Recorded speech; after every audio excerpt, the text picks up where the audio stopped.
I'm Bill McDonald from Charlotte County Libraries and History, and welcome to Ode to Local Writers. Our guest is Ruth White. Good morning. Welcome. And I believe you were a children's author. I'm a children's author, yes. I've got 2 that are published, and I have one more coming out, I hope, very soon.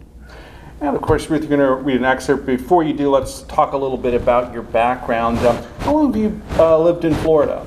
I've been in Florida for 30 years. For 30 years. But I lived in New York State where I taught school for 30 years, and then my husband retired, so I retired. And what got you started in writing? I taught 3rd grade, and the one thing to let lunches go down after lunch was sit them down and read them a story. And so it was always story time after lunch, and I had a whole round of books. And some of the things that the stories that I got into, the Martin Groundhog story was a kindergarten teacher story she always told her students on Groundhog Day, and she let me share it. And the other one was when we took a trip to the Seneca Indian Museum in Salamanca, and they mentioned how they tell the children how they had told their stories of learning and how things came to be. And the children asked me, how did something come to be? And I had read a book and it had mentioned this sweet tree water. And I recognized that as being maple syrup. And so that's where I started a little research, and then I concocted the story to put together. So that was the genesis of Legend of Sweet Tree Water. That's right. Here. And it was one of the children's favorite ones. Did you have certain authors that influence your work? I used a wide range of authors. Some of them were well known, others were not. One of the science fiction books was written by the daughter of Mary Higgins Clark.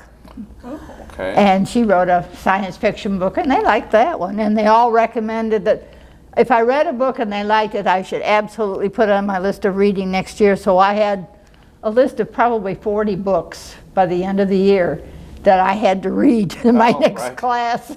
I didn't even get to vote for them, although the librarian was very good about catching them as they passed through the library in case, because that was the next one I wanted to read and that couldn't circulate anymore. Oh, great. So you guys worked in tandem together on that. Oh, yeah, she was a great help. Now, you retired to Florida, and how long did it take you to pursue writing? Well, I had actually started before I had retired, and then I had to, my husband, of course, didn't want to see me sitting at a computer doing nothing, so we had other things to do, and I kind of set aside the portions of stories that I had started. I had actually written Sweet Tree Water back in the 1989 and sent it off to a publisher, but it didn't go through. They kept it for a year and then sent it back and said they couldn't do it. Oh. And so I just let it sit in the computer, and then when I decided after he died I was going to get serious, and that's what I did. And so now I'm starting my career again. Yeah. And do you write all your books and stories on the computer, or do you write Actually, I write them in longhand, but I'm going to have to start using the computer because, don't tell the children, but I can't read my own writing. But it's getting bad. I've tried speed writing, but that's not working too well either. And in terms of the writing process, do you write a certain amount each day, or do you just write when the muse? I try to set aside a time each day. It isn't always possible with appointments and going hither, thither, and yon. And of course, I have a little puppy dog that insists that there's things like walking time. But I try to, take a time and say, okay, now we're going to sit down in the chair and do the job, or at least work on it. And then research where I have to and go on from where that is necessary. Some things you can look up on the computer, sometimes you have to go scrounge through the books in the library in order to come up with what you want. Sure. And as we said before, you brought one of your books, The Legend of Sweet Tree Water. Did you want to read an excerpt from that? Oh, I'd love to read an excerpt from that. In fact, why don't I just start at the beginning? That's usually the best place to start. All through the long season of deep and heavy snow, the game roamed farther from the log houses of the Iroquois. The sun had begun to wither the snow. Crows called from the sky. Although the water still froze in the water jars at night, the days were cool and mild. As the first light of the now day edged into the sky, the braves walked from the village to hunt. If the Great Spirit smiled, there would be meat for the cooking pots that hung by the clay-covered vines over the fire. Little Squirrel set the water jar against the trunk of the maple. Seated beside her mother that morning, Little Squirrel added little dried kernels of corn and a few berries beneath the heavy stone. Mocha used to grind them into small pieces. Beyond the branches, Mocha put 2 more sticks on the cooking fire and stirred the corn porridge.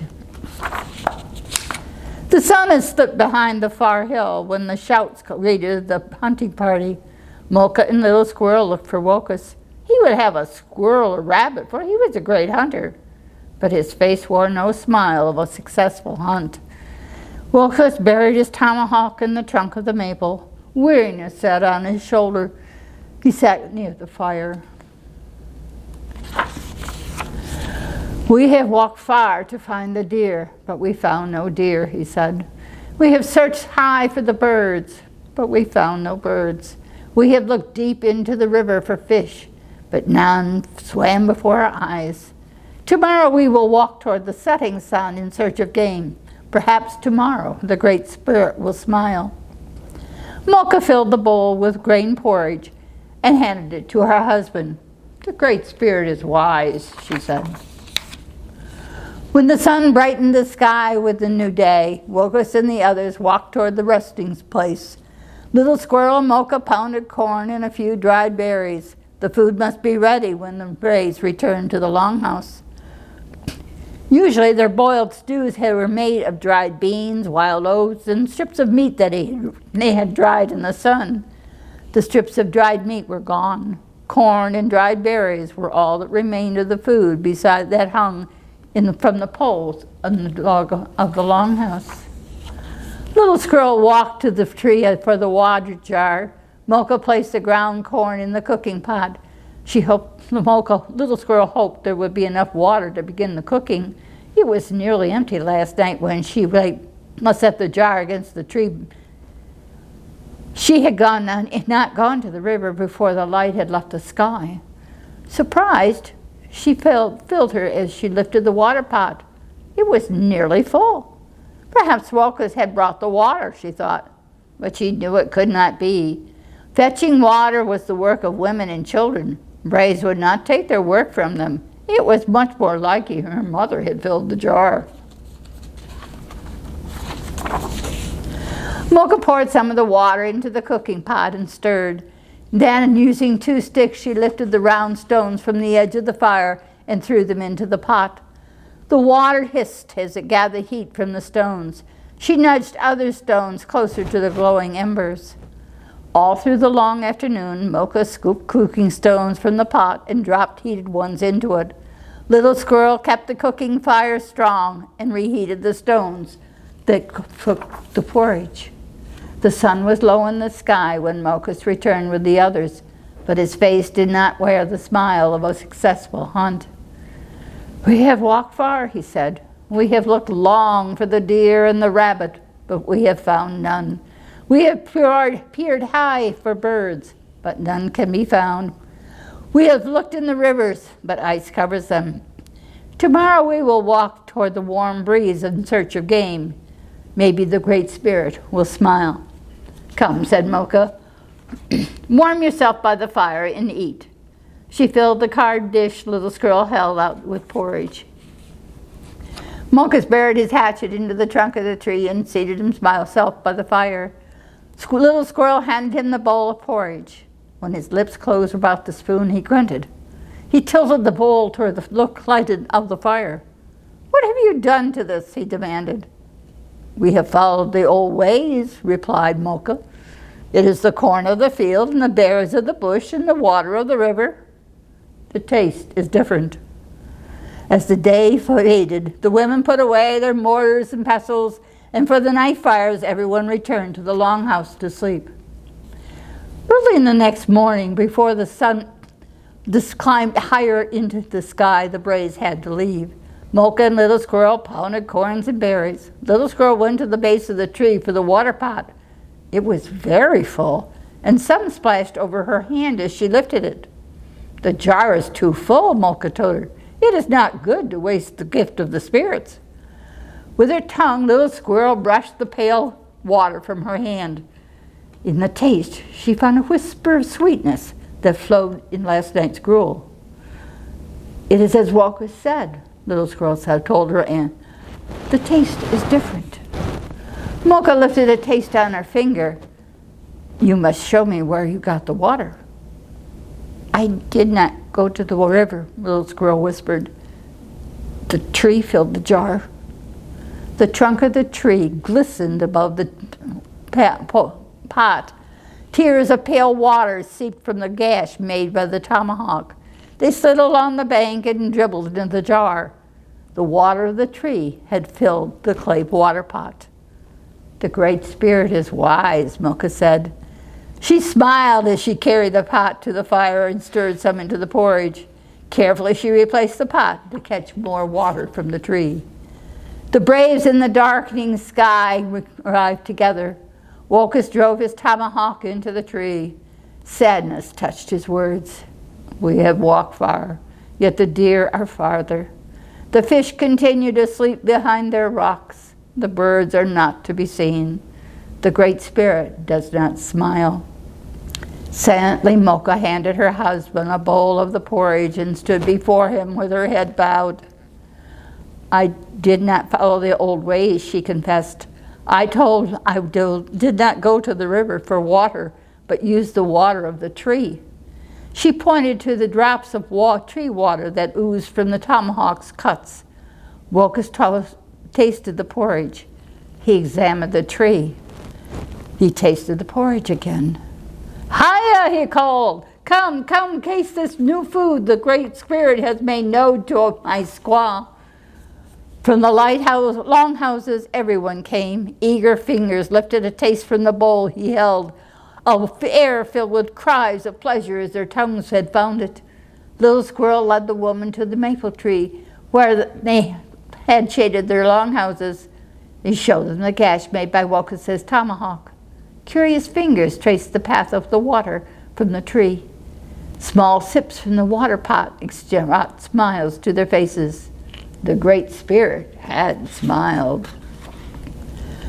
During the journey of the years that followed, many ways to make and use and store the sweet maple tree water were found. The ceremony of the Maple Festival of the Iroquois thanks the Great Spirit for the wonderful thing he had given Mocha and Little Squirrel. The Iroquois had shared their gift with other tribes, explorers and the settlers who came to share the land. And now as the snows begin to fade, we collect the sweet tree water, the water touched with the sweetness of spring, the nectar we call maple syrup. I hope you enjoyed it. Oh, very much so. And it's a good story, and it seems rich in Native American culture and traditions. Yeah, but remember, it's much older than you and I put together. In fact, we could throw in everybody else. It's got to be anywhere from 1,500 to 2,000 years old as a story. Oh, okay, wow. So, this is how people learned, is the elders told them how things came to be, and this is one of them. Stories were passed on in the oral tradition right. back then. That's how all learning was. And I hear that you're working on a new book, is that? I have another one called Thorns Thunder, and I hope by the end of the year that it will be out. And you would tell us a little bit about what it's about a boy who wanted a horse, and of course, his family couldn't afford it. The farm had an accident with a herd of cows, and they had to get rid of all their animals and couldn't have another one for any herd for a long time. And then some deputies came across the horse that had been abandoned in a field that they didn't know. And they felt responsible for it because in an indirect way they were. So they've had to find a home for the horse. And so guess where this horse landed? At the boy's farm. And the boy tended the horse.